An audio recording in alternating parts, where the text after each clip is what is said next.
Bonjour les balances, bienvenue pour votre guidance de la semaine du 10 au 16 juin 2024. Je vous rappelle que c'est une guidance générale, donc ne prenez que ce qui résonne avec votre situation.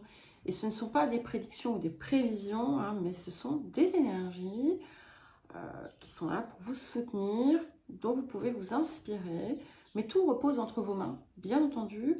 Si les messages ne vous parlent pas du tout, n'hésitez pas à consulter votre ascendant et votre signe lunaire. Pensez également à regarder vos guidances mensuelles, les guidances de nouvelle lune, les guidances autour de la rétrogradation de Pluton. Mais vous avez les liens vers les différentes playlists dans la description qui se trouve sous la vidéo. De même que vous trouverez mon adresse mail si vous souhaitez un accompagnement ou une guidance personnalisée. Alors, nous allons commencer par l'énergie générale de la semaine. Donc, j'ai posé les cartes déjà et ensuite, j'ai mélangé le tarot doré et je les piocherai cette fois-ci pour changer. Voilà, d'habitude, je les prenais voilà, en mélangeant. Donc, l'énergie générale. Alors, nous avons la carte 52, le vide de course de la Lune. Donc, ce vide de course marque un temps de pause, un temps d'arrêt, où en fait, on est invité à ne pas prendre de décisions majeures, de ne pas, comment dire, se précipiter, mais au contraire, c'est un temps pour se rassembler, en fait, pour aller chercher aussi la lumière sur ce qui nous manque, sur ce qui fait défaut à notre vie, de favoriser des temps d'introspection, de calme surtout, de repos de l'esprit, pour laisser vraiment jaillir cette lumière qui va pouvoir vous traverser et vous inspirer. Alors, le défi de la semaine. Incroyable. Carte 5, la patience. Donc, voilà, c'est un temps de préparation. Un temps de préparation. Peut-être que vous avez un obstacle, entre guillemets, un petit peu, pas un danger, mais quelque chose qui semble vouloir mettre en péril un projet ou une situation. On vous dit non, ne vous inquiétez pas, patientez, ça va partir. Mettez ce temps à profit pour autre chose.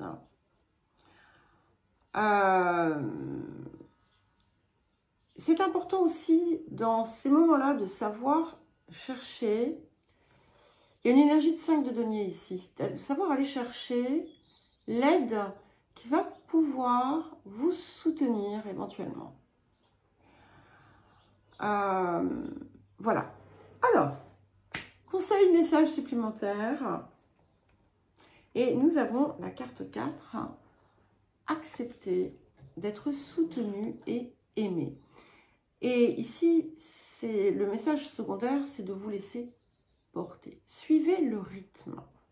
Si vous voyez que les choses stagnent, alors je ne dis pas laissez tout faire et attendez que ça passe et attendez que, comment dire, qu'un miracle survienne. Non, c'est pas tout à fait ça non plus.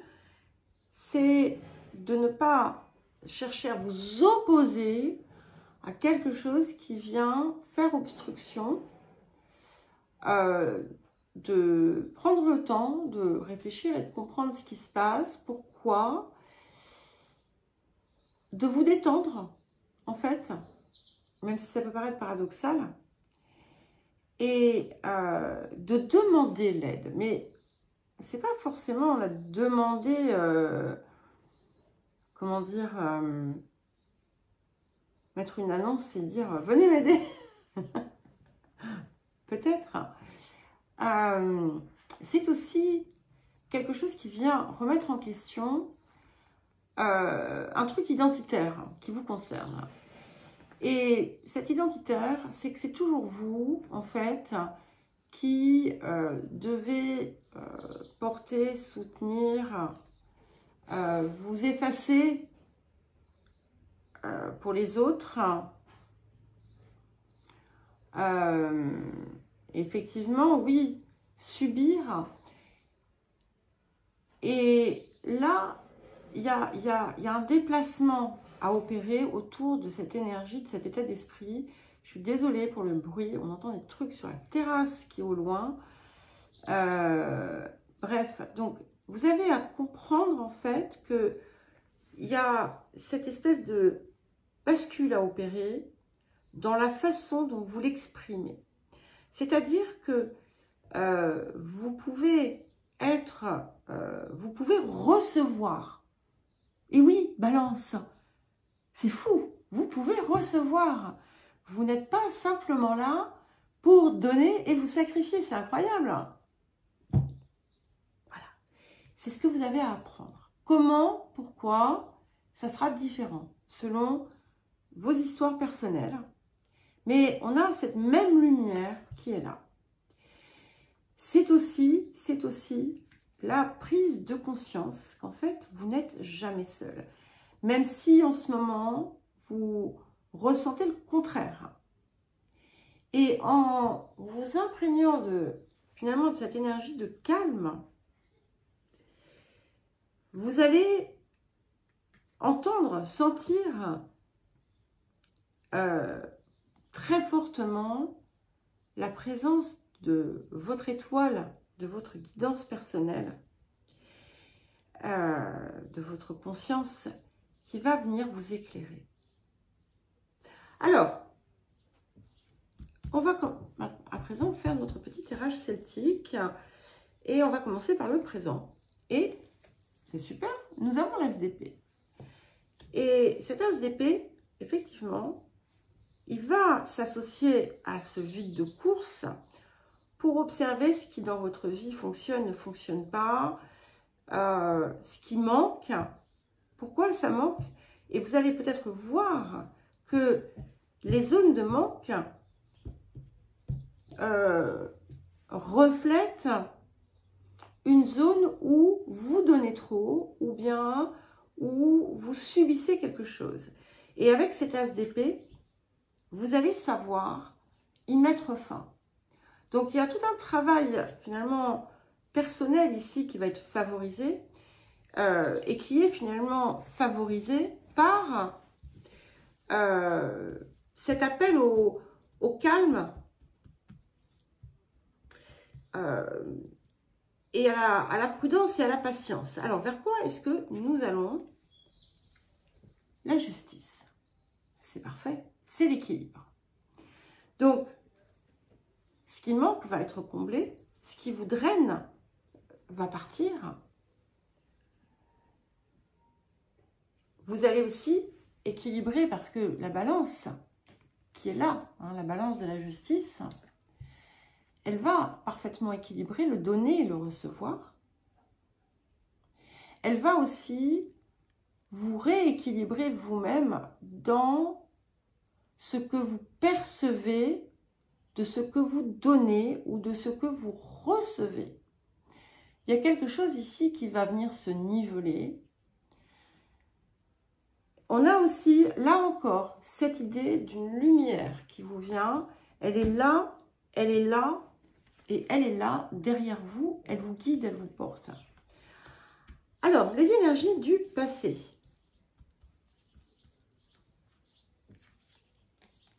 Nous avons le monde. Donc, il y a comme un...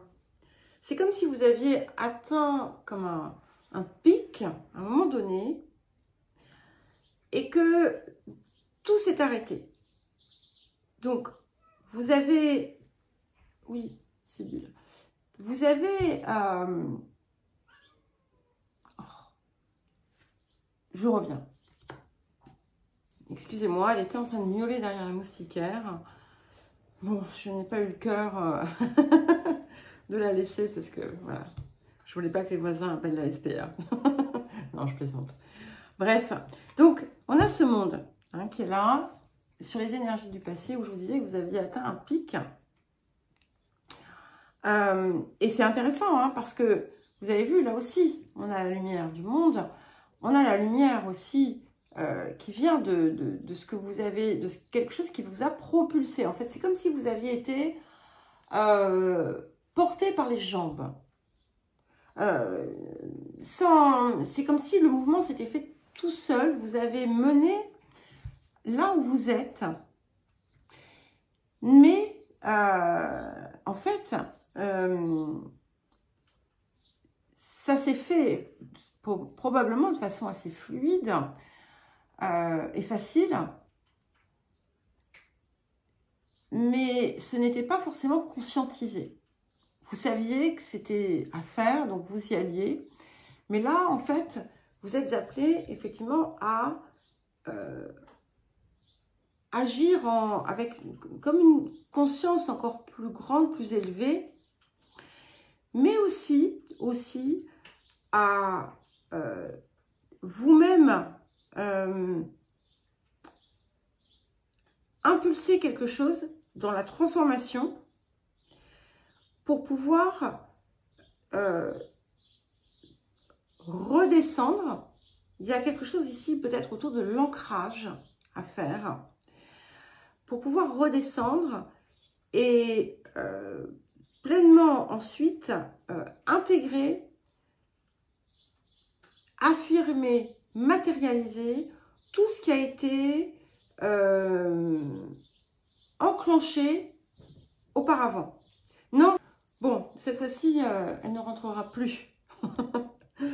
Bon, allez, on va changer de carte, là, on va sortir du monde. Mais je suis désolée d'avoir insisté autant parce que je pense qu'il y a quelque chose ici que vous avez à comprendre, à dépasser. Et c'est vous, en fait, qui devez initier le mouvement, même si vous avez quelque chose à recevoir. Alors, vers quoi est-ce que vous tendez? Nous avons la reine de denier. Je vous parlais d'ancrage juste avant, voyez? Eh bien, c'est ça. C'est un petit peu comme si vous deviez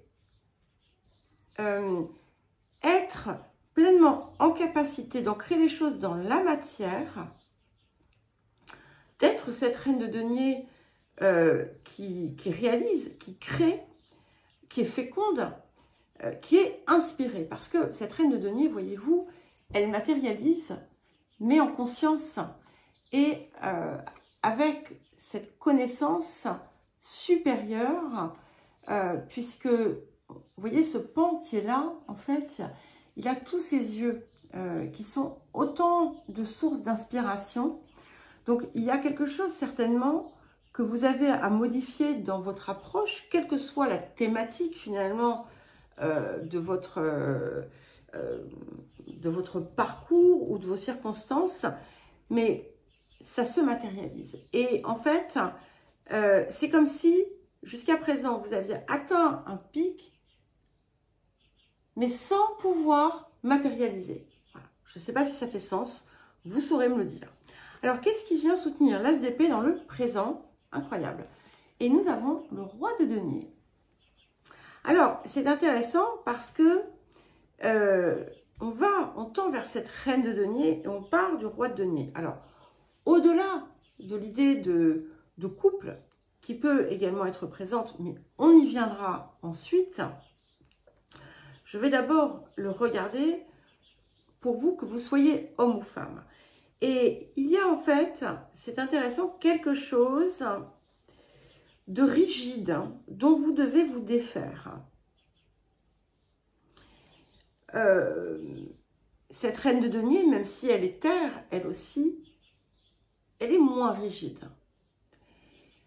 Il y a plus de créativité, d'accord?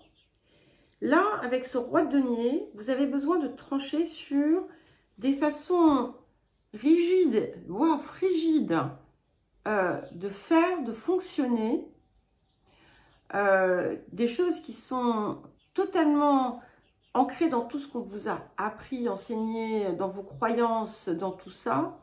Et en fait, avec votre épée, là, vous allez faire du tri, vous allez élaguer. Alors, qu'est-ce qui vient pour soutenir la justice et la reine de denier. Voilà.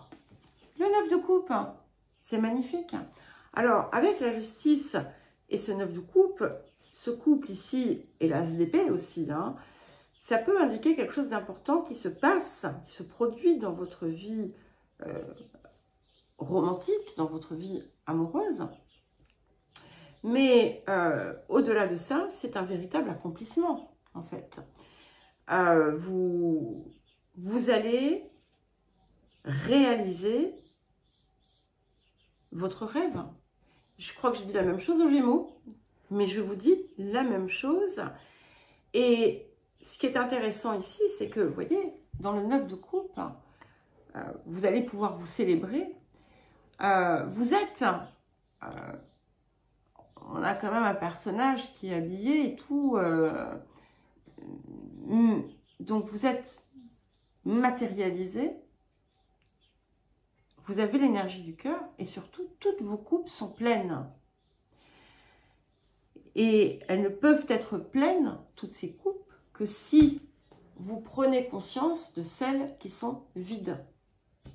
Voilà. Mais ce n'est pas aux autres nécessairement de les remplir. C'est à vous de les remplir. Ne serait-ce que en donnant votre autorisation. En acceptant. Alors, votre posture. 2 d'épée. Intéressant, hein? De l'air, de la terre, des coupes. On n'a pas de feu encore, mais bon, on a les coupes. Donc, avec ce 2 d'épée, effectivement, vous n'avez pas forcément une grande clarté sur les choses, mais vous avez besoin, vous intégrez la sérénité. Vous acceptez aussi de ne pas contrôler. On a toujours cette idée de lumière hein, qui est là, puisque vous voyez le bandeau qu'elle a sur les yeux est parfaitement lumineux. C'est un bandeau doré, donc c'est comme la connaissance divine, en quelque sorte. Et même si vous ne savez pas, vous savez. Donc, vous n'avez pas besoin de vous attacher à la forme. Hein. Vous avez simplement besoin de savoir que c'est voilà, que c'est en passe d'arriver. Alors, les facteurs environnants. Reine de coupe. Donc, il peut y avoir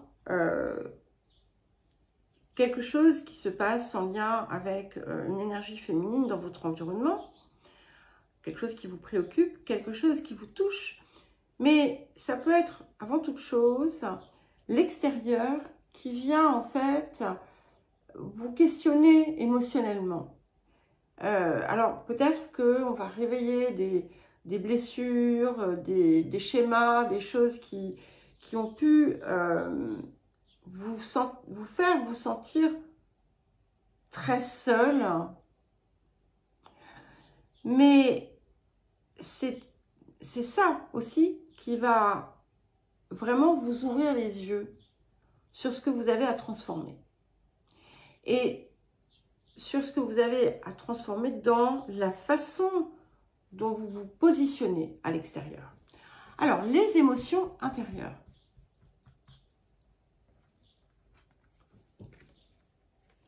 Il nous fallait du feu, du bâton, le voilà, avec ce roi de bâton. Donc, on a, c'est intéressant, hein, on a 2 couples. Il y a quelque chose qui se transforme dans votre énergie, dans vos polarités aussi, dans l'équilibre. Il va y avoir peut-être quelque chose qui va être beaucoup plus sain, en fait. Et là, ce que j'aime avec ce roi de bâton, c'est que vous n'avez pas d'autre choix à présent que d'être dans votre expression la plus authentique, quitte à, effectivement, renverser certaines normes dont vous ne parveniez pas à vous départir comme un carcan, en fait, qui vous enfermait. Ce n'est pas pour autant que vous allez être dans l'agressivité ou dans le non-respect ou quoi que ce soit, mais avant toute chose, vous allez être dans l'amour de vous-même. Et ça, c'est ce qui compte. Alors, qu'est-ce que nous avons pour terminer?